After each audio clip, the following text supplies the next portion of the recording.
அனைவருக்கும் கணித வணக்கம். இப்போ பார்க்க போகிறது 6ஆம் வகுப்புக்குரிய கணக்கு முதல் பருவம் விகிதம் மற்றும் விகித சமம். அந்த யூனிட்ல பயிற்சி 3-1 8வது கணக்கா பார்க்க போறோம். 1 லிட்டருக்கும் 50 மில்லி லிட்டருக்கும் உள்ள விகிதம் டேஷ் அப்படின்னு கொடுக்கப்பட்டிருக்கு. இப்போ பாருங்க, இந்த கணக்கை பொறுத்த வரைக்கும் முதல்ல நம்ம என்ன செய்யறோம், இந்த 1 லிட்டர் என்பதை என்னவா மாத்திக்கிறோம், மில்லி லிட்டரா மாத்திக்கிறோம்.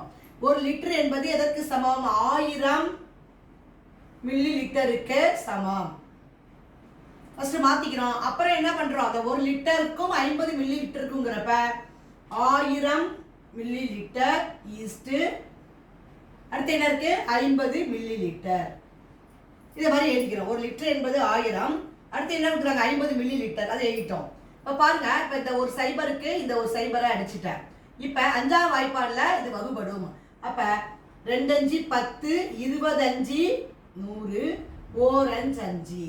அப்ப இந்த கணக்குக்குரிய விடை என்னது 20:1. இதுக்கு நம்ம அடுத்த ஸ்டெப் என்ன புரியணும் அப்படின்னா நம்ம என்ன செய்யலாம், இதை ஃபர்ஸ்ட் 0 அடிச்சிட்டோமா, அப்புறம் 100:5 எழுதிட்டு அப்புறம் என்ன பண்ணலாம், இந்த ஆள் சொல்லிக்கிட்டு 25 100 4 5 5 அப்படிங்கிறத நம்ம ஒரு ஸ்டெப்பாவோட எடுத்து எழுதி ஆன்சரை எழுதலாம். அப்ப இந்த கணக்குக்குரிய விடை 20:1. புரிஞ்சுங்களா?